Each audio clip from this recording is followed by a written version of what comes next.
আজ দুপুর থেকে আকাশের খুব মন ভার, আর বিকেলে ঝমঝমিয়ে বৃষ্টি।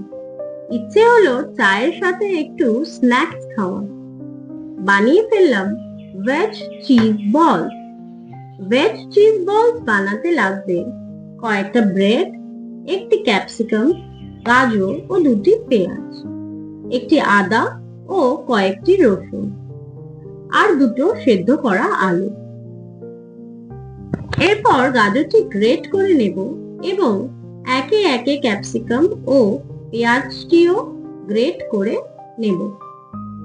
এরপর একটা পাত্রে অল্প জল নিয়ে তাতে পাউরুটিগুলো ভিজিয়ে তারপর জল থেকে তুলে ভালো করে হাতে চেপে জলটি বার করে একটি পাত্রে রাখব। এবার পাউরুটির সঙ্গে যোগ করব গ্রেট করা গাজর, ক্যাপসিকাম ও পেঁয়াজ, এবং তাতে আরো দেব আদা কুচি ও রসুন কুচি, এবং তাতে দিয়ে দেব আগে থেকে গ্রেট করা। এবার এতে দিয়ে দেব কিছুটা লঙ্কা কুচি।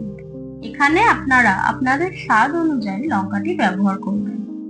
বেসন 2 টেবিল চামচ, তারপরে দেব স্বাদ মতো নুন, হলুদ 1 চা চামচ, লঙ্কার গুঁড়ো 1 চা চামচ, আমচুর পাউডার 2 চা চামচ, চাট মশলা 2 চা চামচ। এবার দেব কিছুটা ধনেপাতা ও ভাজা মশলা 2 চা চামচ।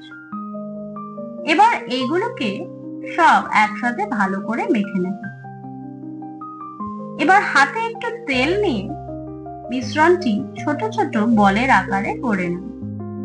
আমি এই রেসিপিটি ভেজিটেবলস দিয়ে বানিয়েছি। আপনারা চাইলে ভেজিটেবলস এর জায়গায় চিকেন কিমা অথবা মাটন কিমা দিয়েও বানাতে পারেন। আশা করি এই রেসিপিটি বাচ্চা থেকে বয়স্ক সবারই খুব ভালো লাগবে। এবার কিছুটা কর্নফ্লেক্স হাতের সাহায্যে গুঁড়ো করে নেব, আর নেব কয়েকটি ছোট ছোট চিজের টুকরো। এবার করে রাখা বলগুলি মাঝখানটি সামান্য আঙুলের সাহায্যে গর্ত করে তার মধ্যে চিজের টুকরোগুলি দিয়ে ভালো করে গোল করে গুঁড়ো কর্নফ্লেক্সের মধ্যে দিয়ে একটি কোটিং করে নেব। এবার কড়াইতে চিজ বলগুলি ডিপ ফ্রাই করার জন্য পরিমাণ মতো তেল নিয়ে নেব। এবার চিজ বলগুলি একে একে তেলে দিয়ে দেব ও হালকা আঁচে নেড়ে চেড়ে লাল লাল করে ভেজে নেব।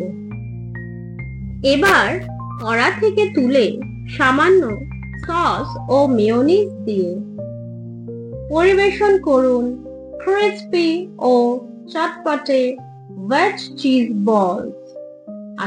আপনারা ট্রাই করে জানাবেন কিন্তু কেমন লাগলো।